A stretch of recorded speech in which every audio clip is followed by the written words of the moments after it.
That the governor of Ondo State, Olusegun Mimiko, speaking on behalf of the governor. You know how powerful the governors are in a party setup. Does their decision actually comes as a finality in this matter? Well, let's get some other perspectives into this matter. Being joined by Mr. Akin Osuntokun, former aide to former President Olusegun Obasanjo, and of course, he's a PDP member as well. Thank you so much for joining us on the program. I'll probably refer to you as an analyst, isn't it? Yes, that's what I am. Okay, all right, very well. But give me an insight into what is playing out in the PDP as we talk, because the party has said, the governor said, let the two men step aside. The court is giving his own particular judgment in this case, asking the fact that the Northeast should be holding that position, at least pending the convention of the party. What's your take? You know, there are two dimensions to the crisis, the macro and the micro. The macro dimension is that the syndrome of the elections that led to the loss of power by the PDP is working itself out, is playing itself out, and it's going to play itself out in several manifestations. You've seen the situation in which the governors forum have assumed a very strong pressure group position, more or less now taking the place or filling the vacuum created by the inability to constitute the NEC, National Executive Council, or the National Working Council of the party. So this is what is, it's just, that's the dimension of what is going on. You may see it in other dimensions as well. The other matter with specific regards to the issue of who should be chairman or not, I think that is pretty straightforward. The court has given a judgment, and that is it. We are a nation of laws, and everybody is bound by what the court has said. But as I said, you will see the working out of this syndrome. The good thing is that with the PDP now is gradually settling down. You know, it was unsettled by its displacement from power almost a year ago, and is gradually finding its mettle. So, and it was given a lot of say, a lot of facility, by the Supreme Court judgment that found the governorship candidates of the PDP, the governor of Rivers State, governor of Akwa Ibom, now Taraba, giving them the legal nod to hold on to their office. So we are going to see going forward, greater consolidation of the party. But as I said, the macro syndrome that is working out is reflecting.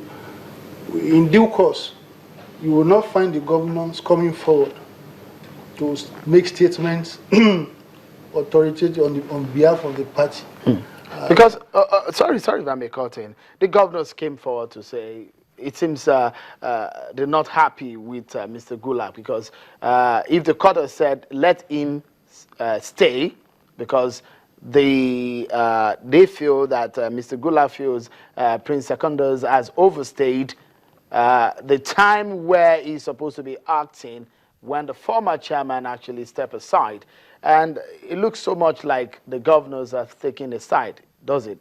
No, I don't think so. Well, if they're taking a side, I think they've taken a side of reason and good judgment. Mr. Gulak, I understood, was acting on the basis of the judgment that post is reserved for the Northeast. But the Northeast is not equated, is not equal to Mr. Gulak. Mr. Gulak is not the Northeast, which was on the basis on which he went to declare himself the acting chairman.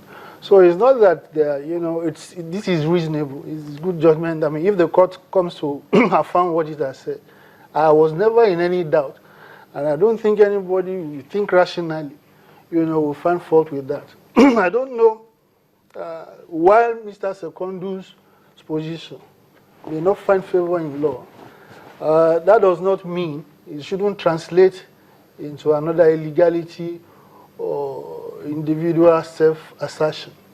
The fact that Secondo's a judgment was given against him is not a certification for another person to go and usurp the position without the sanctity of the law.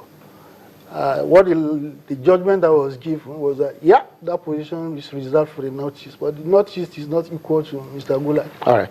The party came forward, and said some very interesting things from the PDP publicity office this afternoon, stating that the title of that particular statement reads, Gulak case suffers setback at appeal court fails to stop secondos.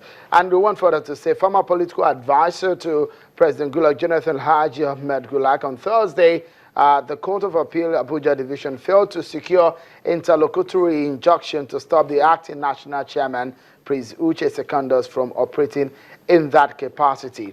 But let me quickly bring Alhaji Gulak on the line now, who joins us via telephone. You heard what the party said about that particular seat, and I'm very sure the last time you appeared on the program, you were not happy with the way things are on.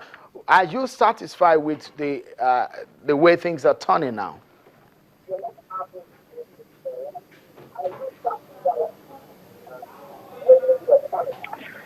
Well, in the first place, that was not what happened at the Court of Appeal today. At the Court of Appeal today, the lawyer to Uche Secondos filed, a motion for stay of execution of the trial court that gave judgment against Secondos.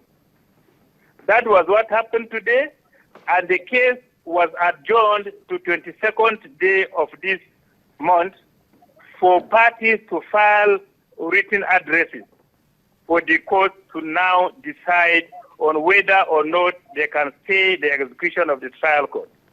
Many people do not know the contents of the judgment of the trial court. The judgment of the trial court was so clear, which stated clearly that only the plaintiff, which is Ahmed Gulak, or any other person from the Northeast can be appointed to be acting chairman within 14 days. 14 days from 16th December 2015, expired on the 29th day of December 2015. And when that expiration occurred, then Uche Secondos' motion for stay of execution before the same court was struck out on the 27th January, which left the party with Secondos acting chairman as illegal, null and void. But there was no party chairman, there was no acting chairman. And by the operation of the law, which the court said only Gulak or any other person from the notice within 14 days, they did not avail themselves within that window to appoint somebody from the notice, which left with the operation of the law that Gulak should assume leadership. All right, Mr. Gulak, just quickly, if I may come in because of the time, tell me, the party has postponed the organs meeting, which is planned for Tuesday and Wednesday of this week, to next week. Are you happy with that? Do you think that justice will be served at those meetings? Legally speaking, Secondos cannot preside over next meeting or national caucus because he has been declared illegal. He cannot act in that office. Anything that comes out from a meeting presided over by Secondos will become illegal. You cannot put something on nothing and you expect it to stand. It will collapse.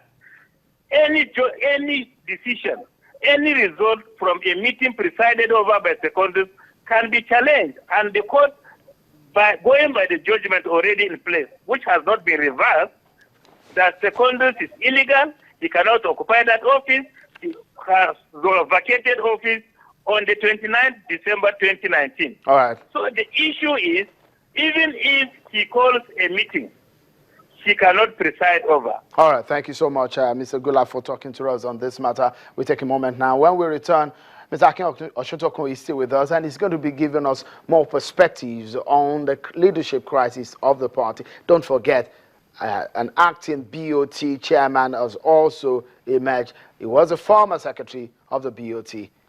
What is the end? Is there an end in sight for the PDP leadership crisis. Takion Shuntokun is talking to us. He's a political analyst. Thank you so much for coming on the program. But tell me again, we've seen the chairmanship seat, the party plans that the BOT meeting will hold next week. It was supposed to hold this week, but it has been postponed.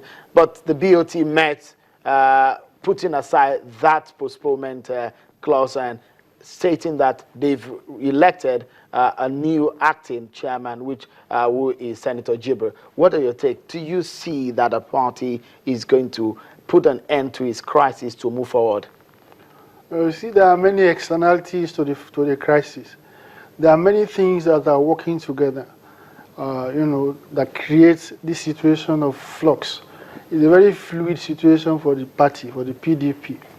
The good thing, of course, as I said, is that they now have a coherent and cohesive governance forum.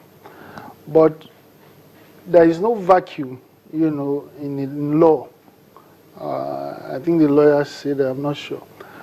And what that means is that if a position becomes vacant, there are specific instructions and regulations as to how that position may be filled.